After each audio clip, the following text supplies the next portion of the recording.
Hey YouTube, how's it going? Welcome to another edition of Live from Remis's Basement. Here we are, episode 4. If you've enjoyed these videos at all, please hit the subscribe button to my channel, like the video, or leave a comment. It is a huge help. I thank everyone so much for all your support for the first couple of videos. We've got a great guest coming up, Scott Billeck of the Winnipeg Sun. You can follow him on Twitter at Scott Billeck. He's done a great job reporting on the Winnipeg Jets and the COVID-19 pandemic. We have a great conversation coming up. We talk about the Jets road trip against Edmonton and Vancouver, Pierre Luc Dubois' breakout game, the status of the defense, the lines, the goaltending. So again, thank you so much for tuning in, and here comes my chat with Scott Billeck. Welcome to the program. Thank you so much for coming on. You tweeted, after the first one that, can I get on? Well, I texted you and you're here. Welcome and thank you so much. No, thanks for having me. Is that the Maxim Finneganov jersey behind you there? Get a lot of compliments on that one. Only the biggest legends That's a make the good jersey. basement. That's a good jersey. One of my favorite players, watched him at the '99 World Juniors here, where he was awesome. But I wanted to, before we get into the hockey, you're here to talk about the Jets. You've been Yeah. covering the pandemic here over the last year, as well as the Jets. I mean, how is it? What is it like for you juggling the two?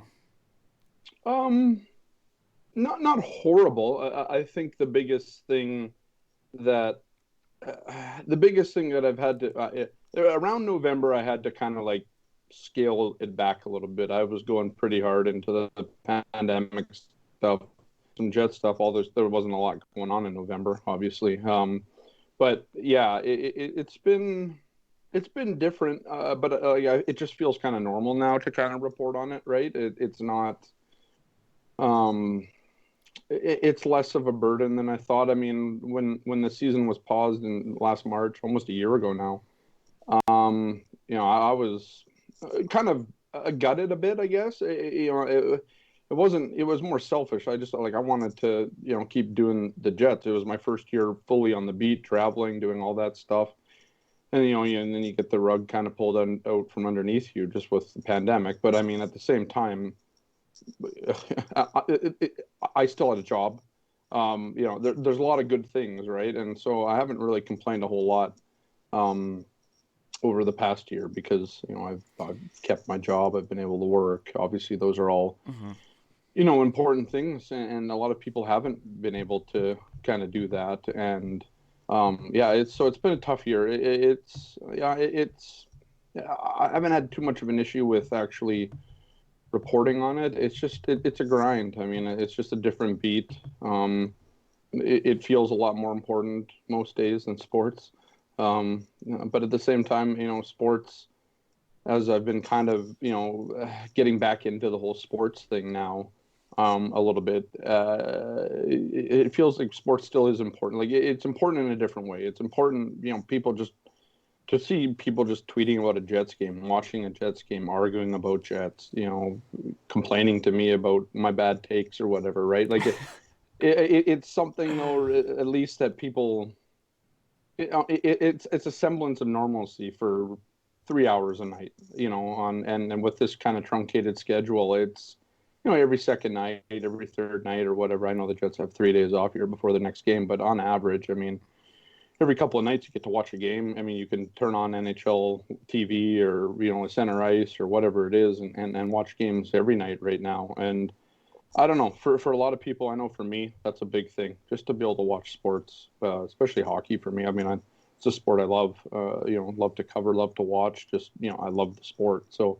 I know that's true for a lot of Canadians, a lot of people, a lot of Jets fans. So yeah, I mean, it's been an interesting balancing act, but at the same time, I'm thankful that I'm still able to even say that I can balance something, right? Like that I have a job and all that. So Yeah, there you go. that's kind of how I look at it. Yeah. I was gonna say, yeah, thank you. I've been, following your tweets throughout the pandemic. Hard to believe we're coming up on a year. I had to mention it because it's been a great service to many people, and I'm always looking, around noon, seeing what's going on in your Twitter feed because you're doing a great job reporting it. Thanks. I don't want to get too inside reporting here, Scott, but I mean a game like the Jets game last night, where they're down 2-0, they take a 3-2 lead, and then in the third period, Vancouver ties it up with, less than a minute left and you go to overtime.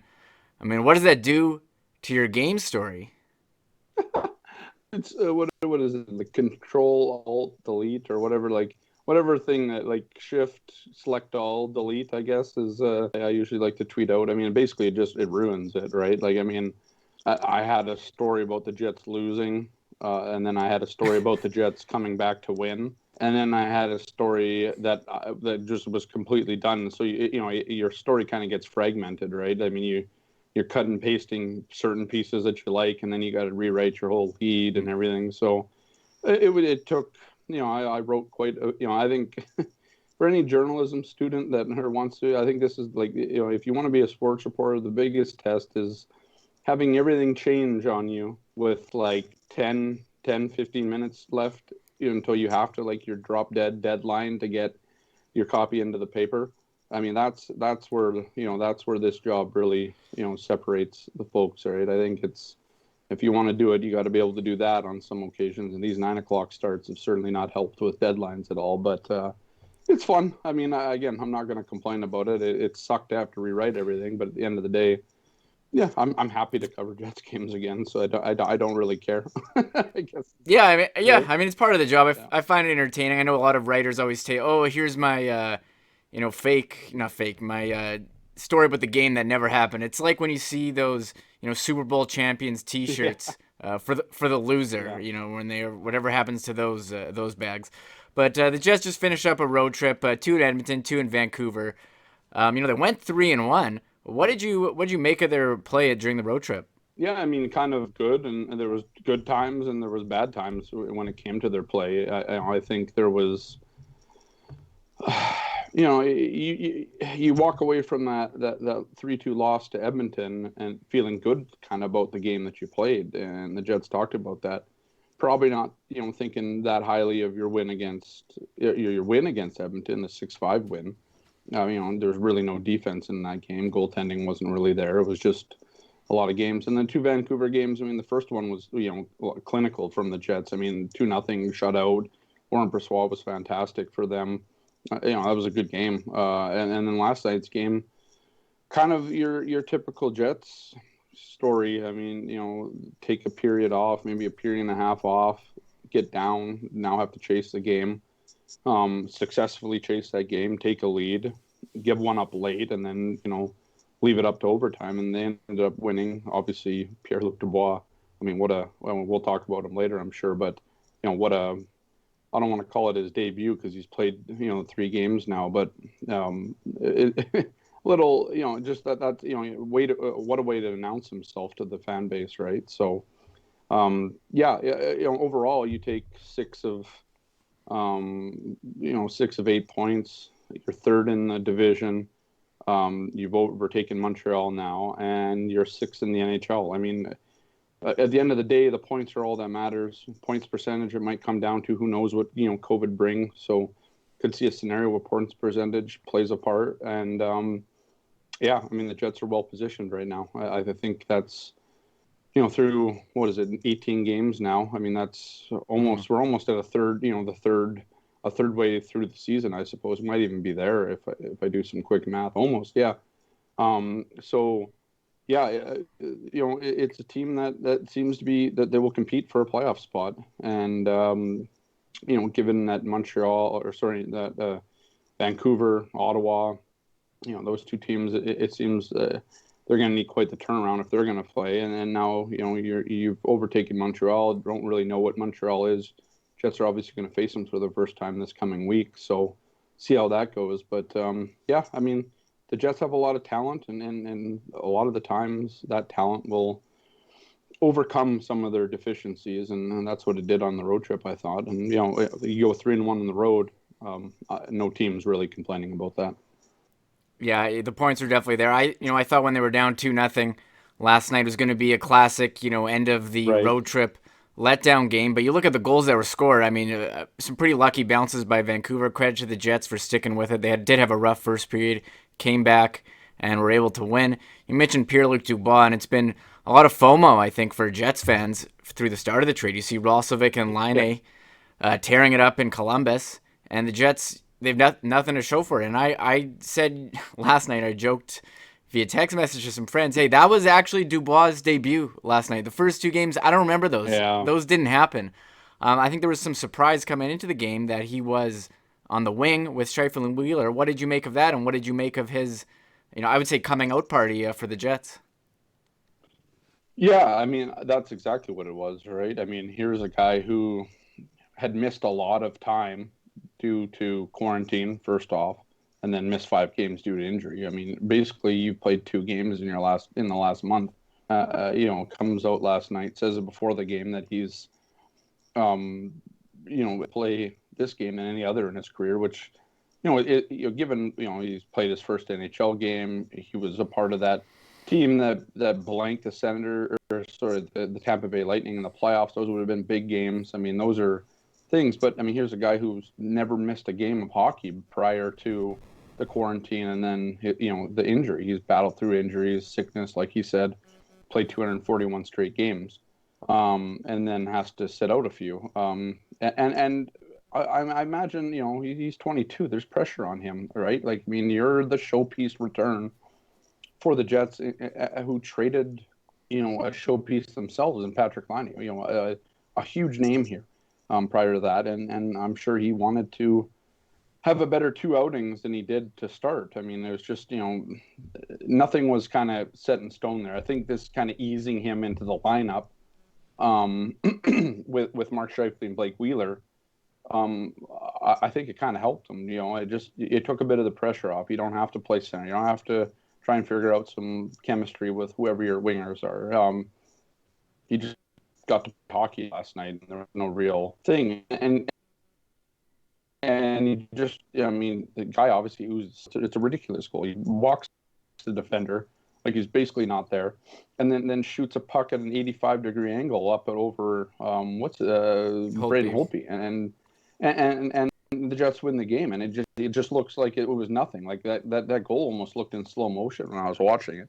And I've watched it back a couple of times now. It's just a fantastic piece of skill, and that's what he can do. I mean, he's a big guy, can drive to the net, has speed to get around a defender, and then obviously has the hand, to make that goal happen, and just the calmness in a higher pressure situation like overtime to do it. So yeah, I agree. I mean, I think last night was, it's the debut they would have wanted in that, but not really expected. I don't think you really would have expected that last night either from him, but there just seemed to be, as the game went on, a little bit of, he just settled into it a little bit. I mean, that goal that he scored, probably from Blake Wheeler pass behind the net, probably was, you just kind of take some of the pressure off, and then there you're back to playing hockey again. This is, all your faculties about the game are back with you, and then you can just go. And yeah, I mean, 3 points. I mean, it's, and the overtime winner. It reminds me of the Laine game to start the year. I mean, it just, that's kind of what I would compare it to. I mean, it's just, I mean, and that's the stuff that'll endear you, to a fan base, and that's what it did. Yeah, scoring an overtime winner, having a defender try to check you and him just bounce off as you go in from the wing. That was a big power forward move. Paul Maurice has talked about how much he's a big man, and you definitely saw that man strength yesterday. And when I know you're into the analytics, Scott, the shot attempts, the Corsi. Over the road trip, the last couple of games, the Jets are giving up a lot of shot attempts. Yeah. Are they relying too much on goaltending? Yeah, probably. If you look at, I mean, I was looking this morning at Hellebuck's goals saved above expected. He's third in the league right now, behind, I think, it's Philip Grubauer and Andrei Vasilevsky. So yeah, I mean, I think they are. I think if you look in that, the second or the first Vancouver game too, I mean, it wasn't a lot of shots against Brossoit. I think it was a 29 save shutout or whatever it was, but there were some pretty high danger chances that came against him, and the Jets have always kind of been like that. Not always, but over the last couple seasons at least, they've been a team that gives up a lot of tough chances in front of the net. And are they relying on their goaltending? Yeah, I mean, I think so. Their defense isn't probably where you would want it to be. I think that's a work in progress. They probably have one pairing that's really their shutdown pairing, and then the other two are kind of hit and miss on any given night. And then, but they have that talent up front too. I mean, I think it's not just the goaltending they're relying on. Obviously, it would be far worse right now if they were getting, Vancouver type goaltending, right? Where your goalies are around 900 or even under that in terms of their save percentage. I mean, Connor Hellebuyck is playing just as well, in my opinion, as he did last year. There's just been a couple of gaffes to goal from inside the blue line against Calgary. I guess would be I think it was Calgary, right? Yeah, I think it was Calgary. But anyways, yeah, Yep. it was. I mean, I think that would be, those are still kind of fresh in people's minds. But I mean, if you look back to last season when Hellebuyck won the Vezina, I mean, his first couple outings out in New York weren't great. But I mean, again, he rallied. I mean, this is the thing. Like, Connor Hellebuyck rarely has two bad nights, and even when he's given up a couple of goals like he did last night, I mean, some of them weren't really his fault. I mean, we talked about it earlier. I mean, a goal that or a puck that should have gone around the net, ends up bouncing back the way it came, which is just weird given the angle it came in on. And what do you do?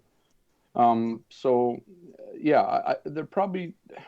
I think they're relying on it just as much as they have in the past. Now, could that be improved? Sure, but Connor Hellebuyck's playing very well, and so is Laurent Brossoit. So, I guess I don't know if the urgency is probably still there to play better defense, of course. But yeah, I guess the good news for the team is that they have two very capable goaltenders at this point, and whether or not they're relying on them or not, they're putting in good performances every time they come out. So that's kind of it. I don't even know how many times has Hellebuyck even been pulled once this year.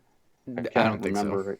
Yeah, right. So I mean, that's the thing. Like it's more consistent. I mean, he has given up games where he's given up 5 goals, sure, but at the same time, the talent on the team's allowed them to win 6-5, right, in one instance. So yeah, it is what it is. I think this is kind of part of the identity of the team. They lean on their goaltenders heavily, and neither of them have really broke, in terms of them having to kind of really worry about their defensive play. So Yeah, you can definitely do that when you have one of the Vezina Trophy winner, and Laurent Brossoit has looked absolutely awesome. yeah, He's been making these spectacular saves look routine. yeah, He's made some like incredible ones that it seems like he's barely moving. But you're like, wow, that was a pretty crazy save.